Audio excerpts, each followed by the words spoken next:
नमस्कार, मैं राणा यशवंत आपका स्वागत करता हूं। आज हम मोदी सरकार के उन 4 मंत्रियों की बात करेंगे जो बिहार से हैं और इस बार के लोकसभा चुनाव में उन सभी चारों की सीटें फंस गई हैं। बीजेपी ने जेडीयू और एलजेपी के साथ सीटों का जो बंटवारा किया है, यह बंटवारा बीजेपी के लिए जितनी बड़ी मुसीबत खड़ा कर रहा है, उससे कहीं ज़्यादा मुश्किल उसने इन 4 नेताओं के लिए पैदा कर रखी है। सबसे पहले गिरिराज सिंह, बीजेपी के फायर ब्रांड नेता, अपने बयान और जुबान के चलते जाने जाते हैं। नवादा से पिछली बार जीते थे, हालांकि नवादा से लड़ना नहीं चाहते थे, लेकिन इस बार बीजेपी उनको नवादा से लड़ाना नहीं चाहती है क्योंकि यह सीट वो देना चाहती है रामविलास पासवान की पार्टी एलजेपी को, और एलजेपी ने इस बात का ऐलान भी कर रखा है, भले ही औपचारिक नहीं। अब नवादा की जगह हो सकता है कि उनको बेगूसराय भेजा जाए। बेगूसराय जो कि भूमिहारों के लिए एक महफूज और मजबूत सीट मानी जाती है। गिरिराज सिंह चूँकि भूमिहार जाति से आते हैं, इसलिए एक बेहतर सीट बेगूसराय उनके लिए हो सकती है और यही सीट वो पिछली बार चाहते थे। लेकिन चूंकि पिछले 5 साल से उन्होंने नवादा में काम किया है, इसलिए लगता है कि नवादा की सीट छोड़ने का मतलब है कि पिछले 5 साल का जो भी किया धरा है उस पर पानी फिर जाएगा। अगर वो बेगूसराय आते हैं तो क्या होगा? बेगूसराय में कन्हैया कुमार को सीपीआई उतारने की तैयारी में, हालांकि इसका औपचारिक ऐलान नहीं हुआ है, लेकिन पार्टी ने कमोवेश मन बना रखा है। कन्हैया कुमार जो जेएनयू के स्टूडेंट हैं, देश भर में जाने जाते हैं अपने क्रांतिकारी भाषणों के चलते, अगर वो बेगूसराय से उतरते हैं तो गिरिराज सिंह के सामने एक बड़ी चुनौती के तौर पर होंगे। लेकिन क्या आरजेडी बेगूसराय की सीट सीपीआई को देगी? महागठबंधन की तरफ से यह सीट अलग की जाएगी सीपीआई के लिए?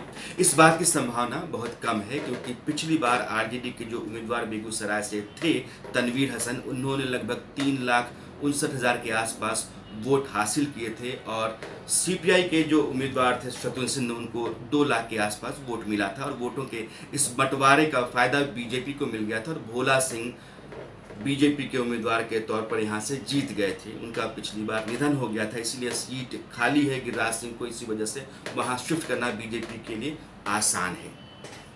लेकिन आरजेडी और सीपीआई के बीच में अगर वोटों का बंटवारा होता है तो गिरिराज सिंह के लिए रास्ता आसान हो जाएगा, पिछली बार जैसे बीजेपी के लिए हुआ था वैसे ही। आरजेडी का जो अभी का रवैया है या उसका जो मन है, उसको देखते हुए इस बात के आसार बहुत कम हैं कि कन्हैया कुमार के मुकाबले में आरजेडी अपना उम्मीदवार नहीं उतारेगी बेगूसराय से। अब जो दूसरे मंत्री हैं मोदी सरकार के, रामकृपाल यादव, पाटलिपुत्र सीट से पिछली बार जीते थे, आरजेडी से लौटे थे, बीजेपी ने उनको टिकट दिया था और लालू प्रसाद यादव की बेटी मीसा यादव को उन्होंने लगभग 40,000 वोट से हराया था। लेकिन इस बार इस सीट पर जेडीयू का दावा है। जेडीयू का कहना यह है कि पटना शहर की दो सीटें हैं, पटना साहिब और पाटलिपुत्रा, उनमें से किसी एक सीट को तो छोड़ना ही पड़ेगा, क्योंकि पटना साहिब पिछली बार शत्रुघ्न सिन्हा बीजेपी के उम्मीदवार थे, जीते भी थे, लेकिन इस बार वो बीजेपी से नाराज हैं, बीजेपी उनसे नाराज है, टिकट उनको मिलेगा नहीं और बहुत मुमकिन है कि कांग्रेस के उम्मीदवार के तौर पर भी पटना साहिब से उतरे। ऐसे में बीजेपी रविशंकर प्रसाद को अपना उम्मीदवार पटना साहिब से बना सकती है और पटना साहिब अगर बीजेपी के हिस्से आता है तो पाटलिपुत्र को जेडीयू को देना पड़ेगा। फिर रामकृपाल यादव के लिए मुसीबत ये होगी कि वो कहाँ से टिकट लें, यह बीजेपी को तय करना होगा। हो सकता है कि टिकट उनको ना भी मिले। तीसरी जो लोकसभा सीट है वो आरा की है, जहां से आर.के. सिंह जीत करके आए, मंत्री बने। आरा की सीट पाटलिपुत्र की तरह ही जेडीयू के दावे में आती है और जेडीयू का कहना यह है कि आरा और औरंगाबाद में से कोई एक सीट बीजेपी उसको दे दे।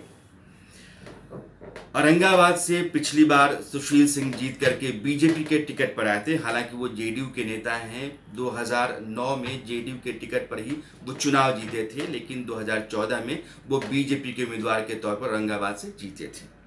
अगर सुशील सिंह जेडीयू में घर वापसी कर जाते हैं और जेडीयू के उम्मीदवार के तौर पर औरंगाबाद से उतर जाते हैं, ऐसी सूरत में ही आरा की सीट बच सकती है, नहीं तो आरा की सीट जेडीयू के पाले में चली जाएगी। फिर आर.के. सिंह के लिए बीजेपी को मैनेज करना थोड़ा मुश्किल हो सकता है। जो चौथे उम्मीदवार हैं वह अश्विनी चौबे, बक्सर से पिछली बार जीते थे, भागलपुर से लड़ना चाहते थे, भागलपुर से टिकट नहीं मिला, बक्सर लाया गया, बक्सर में मोदी ने उनके लिए प्रचार किया था, ठीक वैसे ही जैसे नवादा जाकर के उन्होंने गिरिराज सिंह के लिए प्रचार किया था। बक्सर की सीट इस बार भी जेडीयू के दावे में आ सकती है। जेडीयू इस सीट को मांग रही है। अगर जेडीयू को बक्सर की सीट दी जाती है तो अश्विनी चौबे को भागलपुर भेजा जा सकता है। अगर अश्विनी चौबे को भागलपुर भेजा जाएगा तो शहनवाज हुसैन जो पिछली बार भागलपुर से लड़े थे उनका क्या होगा? मुमकिन है कि उनको किशनगंज भेजा जाए जहां से वो पहले लड़ा करते थे। वाजपेयी सरकार में जो मंत्री बने थे तो किशनगंज से वो चुनाव जीत करके आए थे और किशनगंज की सीट उनकी पुरानी सीट है, लेकिन बीजेपी को क्या किशनगंज की सीट मिलेगी, यह भी एक सवाल है। फिर अश्विनी चौबे या शहनवाज हुसैन, इन दोनों में से बीजेपी किसको चुनेगी? बीजेपी के सामने मुश्किल क्या है? पिछली बार बीजेपी ने 40 में से 30 सीटें अपने हिस्से में रखी थीं और 30 उम्मीदवारों में से 22 उम्मीदवार उसके जीत करके लोकसभा पहुंचे थे। अब जो बंटवारा है उसमें उसको 17 उम्मीदवार अपने उतारने हैं, यानी कि 5 उम्मीदवार कम करने हैं। मान लीजिए कि शत्रुघ्न सिन्हा पटना साहिब से बीजेपी छोड़ करके चले गए हैं, कीर्ति आजाद दरभंगा से चले गए हैं, बेगूसराय से भोला सिंह का निधन हो गया है, तो 3 उम्मीदवार तो कम हो गए, लेकिन अब भी उसके पास 19 सांसद हैं, यानी कि 2 लोगों के टिकट उसको काटने पड़ेंगे जो जीत करके अब भी सांसद हैं। ये 2 कौन होंगे, यह बीजेपी को तय करना होगा और संभव है कि इन 2 लोगों में से कोई 2 मंत्री भी हो सकता है। यही स्थिति बिहार में बीजेपी की है और अगले 2-3 दिनों के भीतर यह सूरत साफ हो जाएगी। कहा यह जा रहा है कि रविवार तक बीजेपी, जेडीयू और एलजेपी के बीच सीटों का बंटवारा तो हो गया है, लेकिन कौन सी लोकसभा सीट किस पार्टी के हिस्से में जाएगी यह तस्वीर भी साफ हो जाएगी। और जब यह तस्वीर साफ होगी तो यह जो सवाल हैं इनका भी जवाब मिल जाएगा कि इनमें से कितने बचे और कितने नहीं बचे। तो अब वक्त हो चला है आपसे विदा लेने का, लेकिन चलते चलते आपसे गुजारिश है कि आप इस चैनल को लाइक ज़रूर करें और बेल आइकन दबाकर नोटिफिकेशन ज़रूर लें। नमस्कार।